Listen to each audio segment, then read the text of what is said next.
रिंकू कुमार हमारे ही शिष्य हैं, शिष्य रहे हैं, मेरे पास पढ़े हैं और इन्होंने मुझे कॉल भी की थी।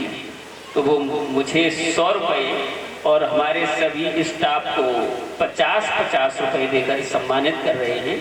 मैं चाहता हूँ इस नव दुर्गा के पावन अवसर पर माँ भगवती हमारे इस शिष्य को इसी तरह से और बढ़ाता रहे, जो ये आगे और इसी तरह राम कथा के और बड़े प्रोग्राम कराते रहे। मैं चाहता हूँ माँ दुर्गा साथ रहे, साथ में जोड़े।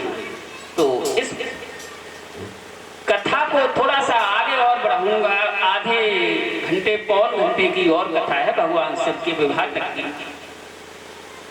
जब पार्वती जी बन करके सती जी ने जन्म ले लिया महाराज हेमंचल के यहाँ, तो नारद जी को तो चैन नहीं हो सकता। आप लोग जानते ही परीक्षित जी, नारद जी फिर नहीं मानते। जब कोई दिव्य आत्मा कहीं प्रकट होती है तो नारद भगवान जरूर पहुंचते हैं। और अपना उनका एक बहुत ही मधुर पुराना गीत है कि हरि शरणम ओम हरि शरणम चले नारद जी, शरणम ओम हरि शरणम चले नारद जी, शरणम बोलो।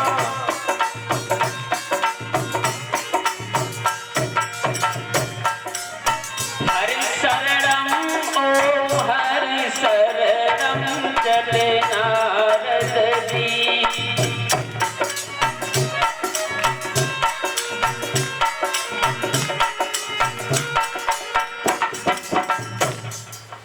नारद जी हरि शरणम, मैं भगवान की शरण हूँ, मैं भगवान की शरण हूँ, ऐसा कहते हुए बीड़ा बजाते हुए चले और पहुंच गए राजा हेमंचल के पास। नारद जी को कोई भी सम्मान देता था, जहाँ भगवान भी सम्मान देते हैं तो कौन नहीं देगा सम्मान। तो राजा ने सम्मान दिया, नारद को बिठाया और कहा, नारद जी मेरी एक बेटी है, कहो दोष गुण, उसके गुण क्या हैं और दोष क्या हैं ये बताइए मुनिवर हृदय विचार। हे ऋषियों में श्रेष्ठ नारद जी, आप त्रिकालज्ञ हैं, आप बताइए उस बेटी के क्या गुण और दोष हैं। नारद जी ने कहा, हाँ मैं इसीलिए आया हूँ, बुलाओ तो बेटी को। पार्वती जी, माँ पार्वती जी को बुलाया गया। नव दुर्गा का पावन अवसर है, बहुत अच्छा समय चुना है आपने परीक्षित जी। माँ दुर्गा आपको अवश्य आशीर्वाद देंगी, वरदान देंगे।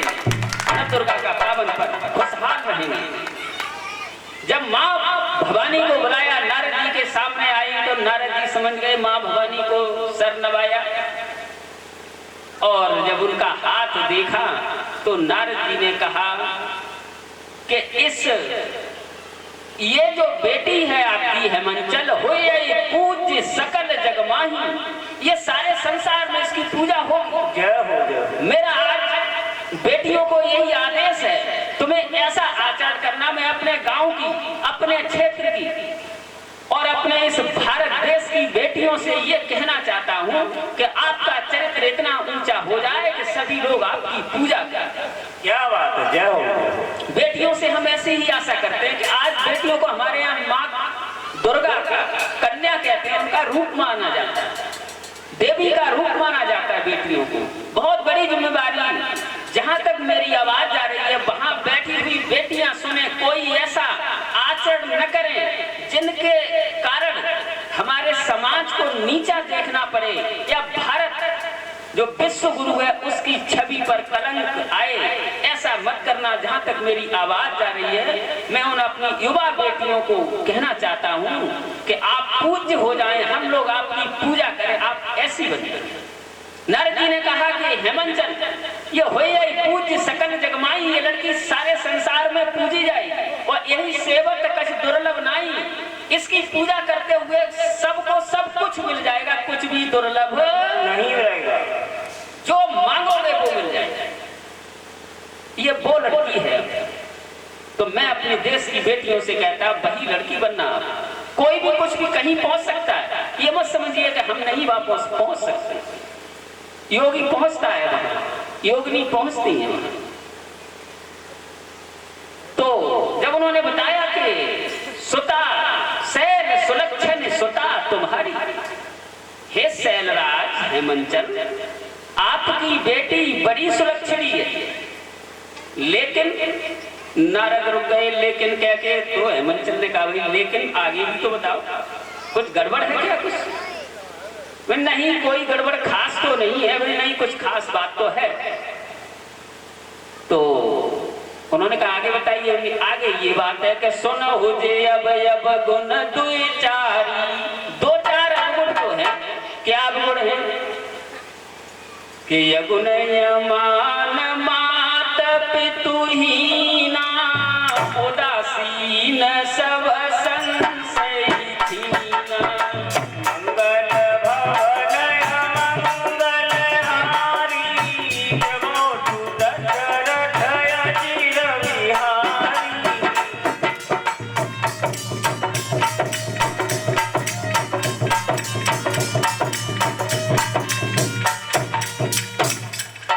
अगुण यमान मात, इसका जो पति होगा वो निर्गुण होगा, उसके अंदर कोई गुण नहीं होगा।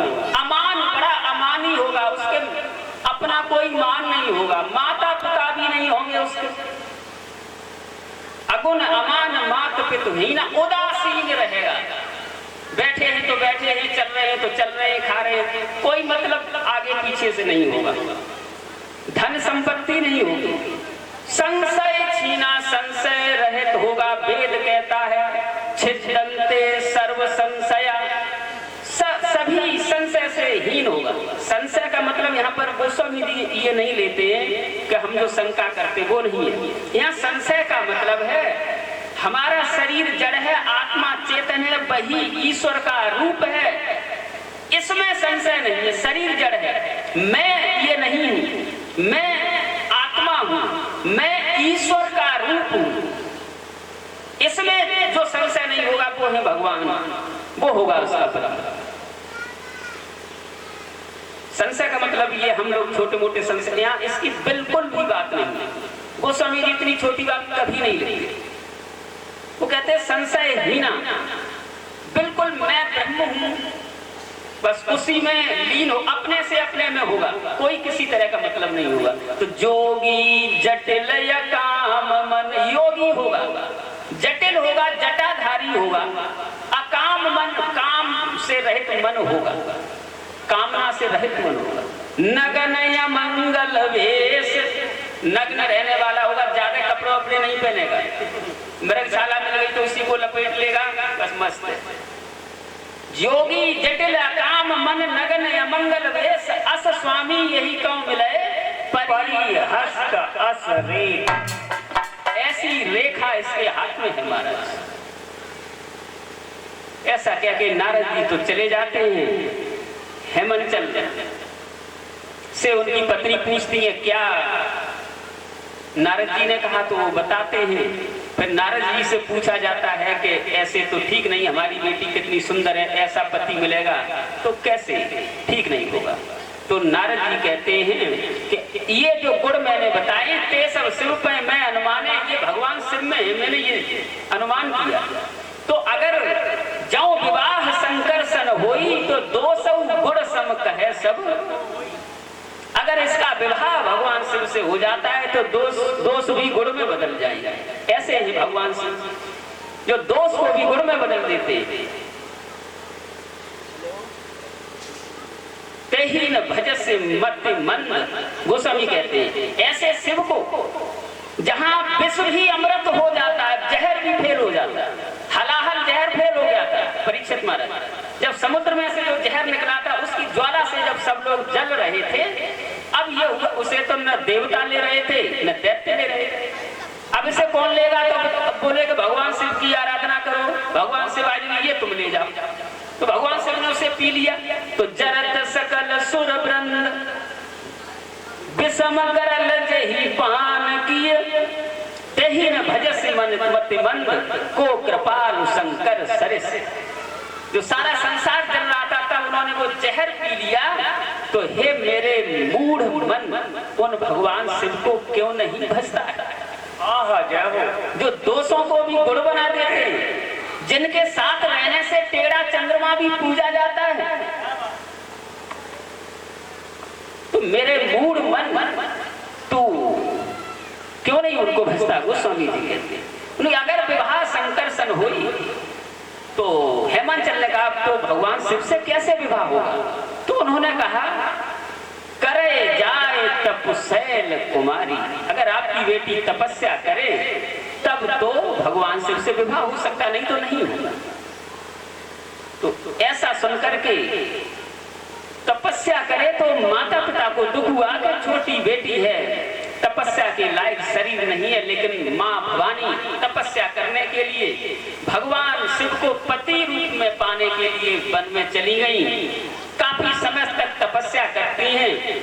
पहले तो कुछ थोड़ा बहुत खाती हैं, फिर वो भी छोड़ दिया, फिर पत्ते खाती हैं तो ओ नाम तब भये हुआ अपरना, पत्ते भी जब छोड़ दिए तो अपरना नाम पड़ गया।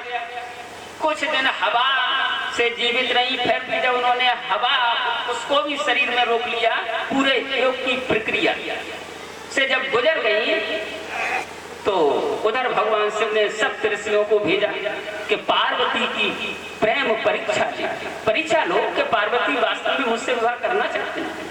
सब ऋषि जाते हैं, परीक्षा लेते हैं, लेकिन सती लौट के सब ऋषि कहते हैं भगवान शिव से कि नहीं, आपको पार्वती जी से विवाह करना ही पड़ेगा, आपको दृढ़ है, आपसे विवाह करना चाहते हैं। उधर समझा बुझा के सप्तऋषियों ने हेमांचल से कहा कि पार्वती जी को अब घर ले जाइए, अब जो भगवान शिव से विवाह होगा इसकी हम लोग प्रक्रिया करेंगे। उसकी प्रक्रिया क्या करेंगे? उधर उसी समय एक तारक नाम का राक्षस हुआ।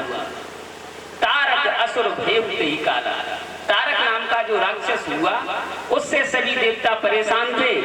सभी देवता मिलकर के ब्रह्मा जी के पास गए। ब्रह्मा जी ने कहा कि इसे तो भगवान शिव का बेटा ही मार सकता है। अन्य देवताओं ने कहा भगवान शिव का बेटा तो है ही नहीं, उनकी पत्नी सती थी, पिता के यज्ञ में जलकर भस्म हो गई, अब क्या होगा? उन्होंने कहा पार्वती जी तपस्या कर रही है भगवान शिव से विवाह के लिए, आप भगवान शिव की समाधि तोड़वाइए, उन्हें समझाइए और विवाह कराइए, उसके बाद जो पुत्र होगा वही तारक को मारेगा। तो उन्होंने कहा कि शिव समाधि बैठे सब त्यागी। ब्रह्मा जी ने कहा अब कामदेव को जाकर भेजिए, कामदेव भगवान शिव की समाधि तोड़वाएगा। तो कामदेव जाता है, वहां अपनी लीला फैला देता है, लेकिन भगवान शिव की समाधि नहीं टूटती है। तो कामदेव क्रोधित होता है, वो उसी वृक्ष पर चढ़ जाता है जिसके नीचे भगवान शिव समाधि लगाए हुए हैं, और अपने वहां से तीर छोड़ता है, फूलों के तीर होते हैं उसमें। तो जब भगवान शिव को लगते हैं तो छूटी समाधि शंभु तब जागे, भगवान शिव जागे। उसके